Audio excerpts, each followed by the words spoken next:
roll. From city lights to the islands glow. Around the world, let the good vibes flow. We love and freedom, yeah, we on the go. Stamping up passports everywhere we roll. What's going on, everybody? This is Michael, Love and Freedom. Hey, today I'm back with another travel tip for those who want to get out and enjoy life, travel amongst the world and see other things that this beautiful world may have in store for you. And today we're going to be talking about making sure that you have all of the proper equipment / medication that you need to have a much successful trip when you're traveling abroad, whether it's traveling abroad internationally or either domestic, and you're going to be going away for a long period of time, and you may not have the necessary means to get medication while you're out traveling. And that's what we're going to talk about today. Do not forget your medication, guys. Whatever it is, do not forget your medication, especially if your life depends on it. Even if your life don't depend on it, you may need it. You may have one of those moments where you've been doing fine for a long period of time and you kind of backed off your medication. You haven't been taking it on a regular, but you may just have that moment where you really needed your medication, and it's better to have it than not to have it in the time of need. So this is a talk about you being able to reach out to your physician, your doctor, or your pharmaceutical, whoever you go through to get your medication, and talk to them about how you can get your medication, especially if you're planning on traveling out of the country for more than 30 days. And that is a very critical thing that you need to plan in advance. So if you're planning a trip that's over 30 days, whether you're going overseas, living that digital nomad life, or you're just exploring the world, such as ourselves, this is definitely an episode for you. Because trust me, there's nothing fun about running out of your medication or your prescription when you're in a foreign country. You know, trying to explain to a pharmacist who don't speak English or don't speak your language, that could be a very mind-boggling thing. You know, that can cause you to really lose your mind, quote unquote, figure of speech, without your meds and not be able to communicate to get those meds. And not only just your medication, but I want to talk to you about making sure that you're planning to make sure that you have all of those day-to-day things that you need to make sure that your health and medical needs are being met, such as things. And I'm going to fall back and just talk about some of the things that I use on a daily basis, which I know sometime if I don't have them available, it could be a little bit bad for those around me as well. And some of those things are such as my TENS unit. For those who don't know what a TENS unit is something that actually help alleviate or help you control some of that pain. A little bit, it's like electrodes. And as you can see, I'll go ahead and put that up so you can see what a TENS unit is. I have actually two of TENS unit, and then I have another one which is called I forgot what's the name of it. It's more of a more nerve conductor type unit that I use as well. And when I use those TENS unit and these machines, they help me with my pain. I also have to have my heat pad with me. A heat pad, I would take that TENS unit and put it on the parts of my body. That's why I have two, because sometimes I have them on the multiple places at one time, whether the upper extremity or the lower extremity. And then I have a couple heat pads. Once I put those on, I'll place the heat pad over on the top of it, because that heat kind of helps smooth a little of that pain relief as well, and and gets that tissue down deep down in tissue with that throbbing nerve it may be having, because the TENS unit going to cause your nerve to pulsate a little bit. If you ever use a TENS unit, you know what I mean. My nerves are so bad that every time I used to go to physical therapy, they got to crank their machine way up for me to be able to feel any of it. There's like, is that too much? Just too much? And I'm like, keep going, keep going, keep going, keep going. And they like, what? I'm like, keep going, keep going. I didn't feel it. I mean, I barely can feel it. And they like, we have that thing crunked up like one of the highest, you know. A lot of people crying if we even barely put it on 1 or 2. But it goes to show that my nerves are pretty much shot. That goes back to a story where I went and did a nerve conductor study. And I have had a couple of them done where the doctor had me in the room and he's poking and plugging. You feel that, feel that, feel that. I'm like, no. He's like, let me try something else. So he thought it was a machine. He kept trying and kept trying. I'm like, nope, I don't feel that. You'd feel that? Nope. Then he did a, reflex test on me as well. And I didn't even, it didn't flinch. It didn't move at all. He was like, huh. So he like, sit up this way, sit up that way. He was trying all he could to find out, what's going on with me. And so he started doing the nerve conductor study on me, and he was poking here, poking there. He changed out his whatever his little poking device with the pointed tip on it to try to hit the nerve, and couldn't find it. So he kept poking and poking and poking. And my wife was sitting in there with me. She was giving me that look, and I didn't know what she was giving me that look for. And then I looked down, and on my leg extremity, on my extremity of my leg, it was bleeding. And I'm like, what is going on? He's like, I can't find your nerves. Your nerves are pretty much dead. They're not responding. So I'm like, hey, I don't feel it. And he's like, let me try something else. He went to the bottom of my feet. He started poking around, poking in. You feel that? Feel that? No, I don't feel that. So right then we knew we had issues with my nerves. So that's just a little story I had to tell you the reason why I definitely recommend the TENS unit if you have pain problems, issues with your nerves or your muscle area. TENS unit would definitely try to help you manage a little bit of that pain on top of the heating pad with it. So make sure you have the TENS unit that you need, because I'm sure if you're traveling, some countries probably have them, but why would you want to go through that trying to find one when you already have your own? So it's best to just pack it with you. Just like, for example, those of us who have a CPAP machine. I've been issued 3 of those things. And the new one that I have, they told me I have like the top of the line, the Cadillac version of the CPAP. I just got it. They gave it to me last year. They know that already, because they already called me and said, hey, we see that we only got one reading from you. Need to start using it. So I've been using it here the last couple of weeks. And I was shocked. It's a new style. I'm just still trying to get used to the pillows in my nose. And I got a little tip from one of my friends, Ray. He was telling me that make sure your water level is topped all the way off. If it get too low, it can cause, that cause that irritation. But mine's, I think, is just the way the pillows. I done changed out those pillows a couple of times, and it had my nose kind of sore. And I have another fitting to go over the mouth and under the nose. I tried that, but I think I was allergic to that silicone or whatever it is on that mask, and I couldn't use that no more. But make sure you have your carry your CPAP machine if you actually absolutely need that. Whether you need it or not, you've been issued. Try to use it. I've been trying to use it. Been doing pretty good. They said as long as I can get at least 4 hours with it, then that can help. It can help me.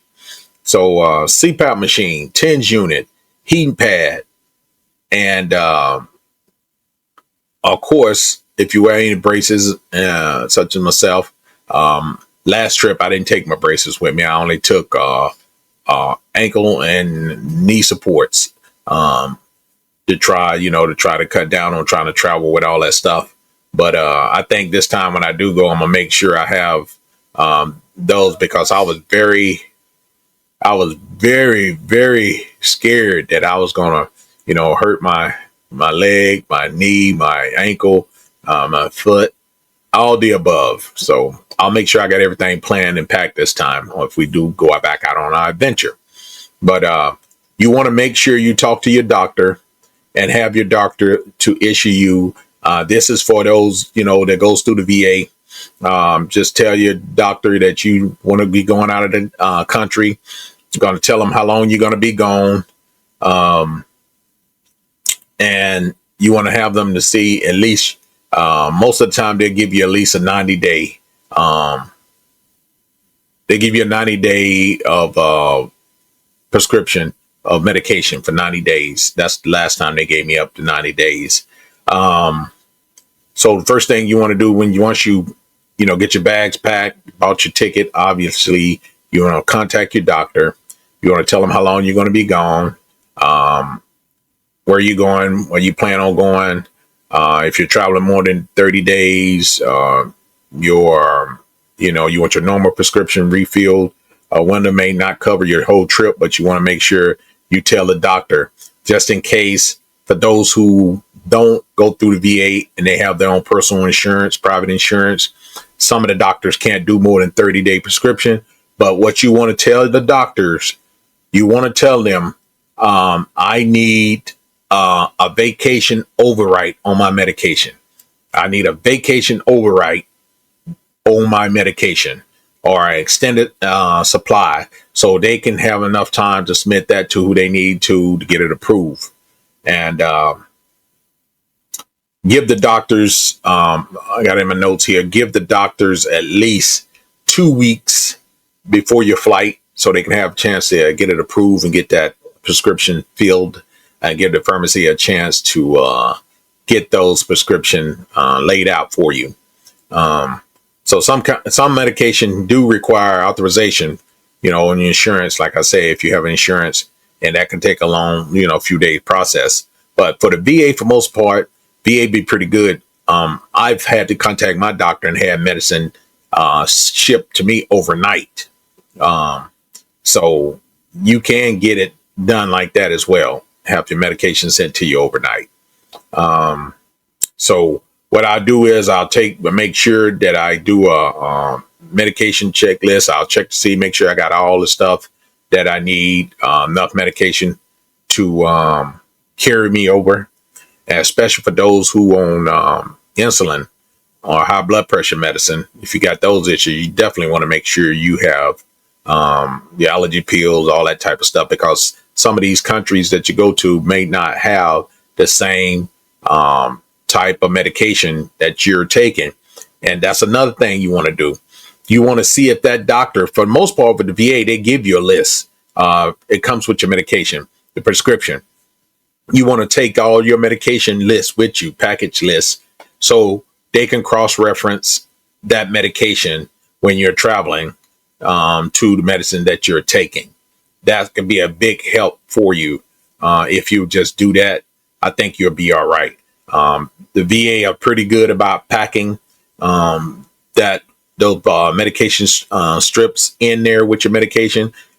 That for, if you needed to get your medication out of pocket or out of country, you'll have that so they can cross-reference and give you something that will be pretty much lined up with the medicine you're taking. So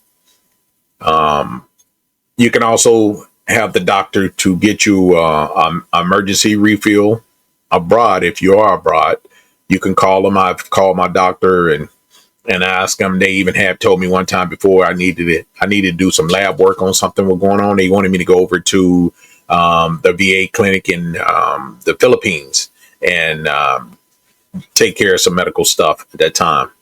But I didn't end up doing that because I found another way around it. So that was something, if you traveling to the Philippines, there's something you can also take in consideration. If you're traveling over there, you can go to some of those clinics there, especially the Philippines, where they have a VA clinic, and get your medication as well. But always they can pull up the list of medication that you're taking. They can get in touch and find out how to get all that. But it's always best for you to have all that stuff on hand yourself, um, and make sure you have the proper medication with you, because it may be very hard, especially if you're in a country like Cambodia or somewhere, you may not be able to get that medication. So you want to make sure you have enough with you on hand, so let's see. Um, I talked to you guys about making sure you bring the, the prescription printout, especially if it controls substance. I don't recommend you to travel with any controlled substance like pain medication or sleep aids. But if you have to have, I have some medication, Tramadol, what is it? Tramadol or something like that. If you don't need that type of medication and stuff like that, if you have just enough for your personal use, then you pretty much in this, and make sure, I forgot, make sure it's in the original medication bottle or package with your name on it. Make sure there is in its original form of package with your name. All right. So you don't have no problem at the airport going through immigration, custom, whatever. They can see that it's your medication. But you can also go to wherever country you're traveling to. You can go to their website. You can go to the immigration thing. You can see the list of medications that are allowed in that country and the things that not allowed in that country. So I don't want you to get caught up at the airport for I don't know. I'm just gonna be funny when I say that. I don't want you to get caught in the airport and you got your PP medicine with you. You know what I'm saying? For your little PP, and you got that medication, and that country may not allow that. Whatever they sell their own PP medication, they don't want you to bring it into their country. So make sure you check with the country and make sure that medication that you're traveling with is not on their do not travel, bring into the country list. All right. It's best to be safe and sorry. Like I keep telling you guys, it's a little leg work when you're traveling. I know a lot of people rather, pass it on to the travel agencies. Shout out to the travel agents that deal with it, because I know for a fact, personally, me dealing with it, doing mines and my wife traveling planning, it's a little leg work. So make sure you take the time, if you letting someone else do everything for you, and make sure you got everything you need when it comes down to your medication and everything. So before you leave, these are just some shortcut tips. I'll give myself a friendly reminder before I leave. Make sure that all my medical emergency numbers and my hotline numbers that I need to call, especially if I need to call, I can always, which I have, I can always send a direct message via VA benefit through VA, my Healthy Vet, to my counselors and stuff. And I've done that numerous of times, and that really helps a lot when you got somebody on your team that rocks with you and they know you already, they understand you, they know, I always tell them, I'm out of country. I even send them a message, tell them where I'm headed to next, just in case, when you're taking, like someone such myself, when you're taking some type of mental health medication, you always want to make sure your psychiatrist and psychologist and stuff know your whereabouts or what you got going on, just in case if you're not able to help yourself, your significant other or your family member can reach out to them and talk to them, and they'll know what to do from that point. So it's very helpful to make sure that you're locked in with them. Make sure you got some contact numbers and everything. I also have this thing. I have a little separate bag. It also helps me when I travel. I have a separate, what I call a help go bag. And it's a little bag. It's kind of like a cooler. I want to say one of those portable traveling coolers or something. And I put all my medication in that. And I put all my medication in there. I put my devices in that little bag. And I carry that. So when I go to the airport, and my prescriptions, everything be in that one package. When they open up, they can see all my medicine in there. They can see all the prescription forms in there with it. They'll know exactly what all that is for. And they'll know it belongs to me. Inhalers, whatever it is that I travel with. I make sure I have it all in one area. I don't have it scattered all over the place. throughout suitcase, carry-ons, and all that. They always tell you make sure you got all your medication with you on your carry-on bags. That's just for the people that, like, have need the insulin, or the inhalers for asthma, or whatever it may be that you may need in case of emergency. But most of my medication is like a daily dose of medication that I take, to manage conditions, not something that I need to survive with, So just make sure, you have those things a lot, organized in an area where it won't be no question asked. It'll be some question asked, possibly, maybe, but you'll be able to answer the questions, because all of the questions that they may be asking you may be right there in front of them, and they just probably want to check to make sure that you know what you have, pretty much. I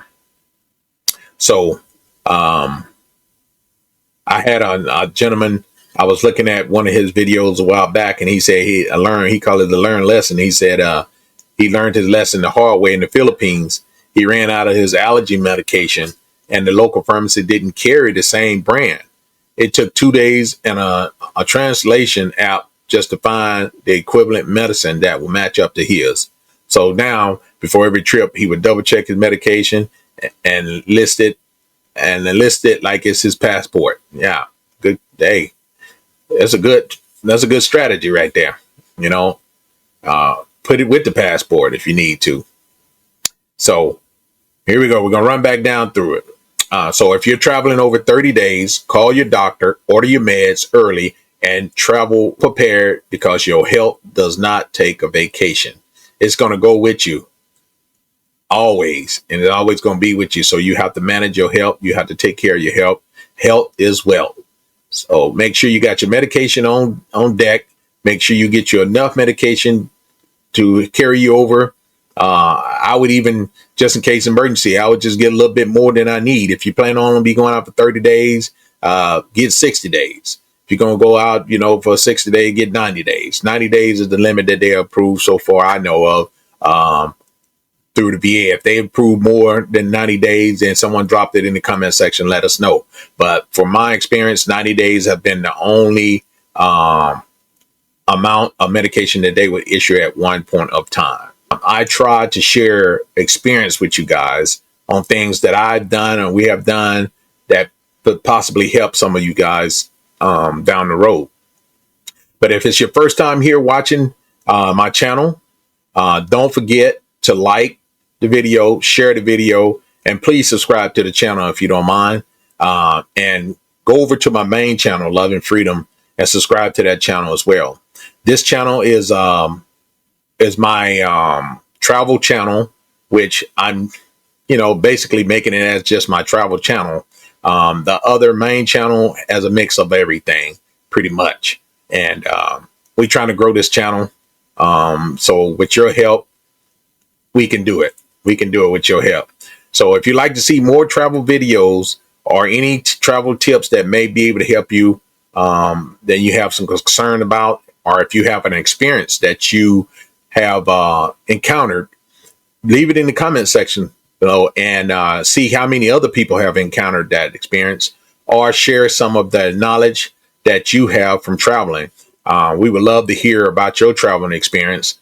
So as I always tell you guys, we take the L so you guys don't have to take the L. And when we do take L's, I try to share it with you guys so you don't run into the same problem or same issue that we had to experience. But thank God we haven't had any real L's since we've been traveling. And it's been a blessing. We had little minor hiccups, but no major L's. And it's been a blessing. But I appreciate you guys watching as always. Until the next one. Bye now. Peace. One love.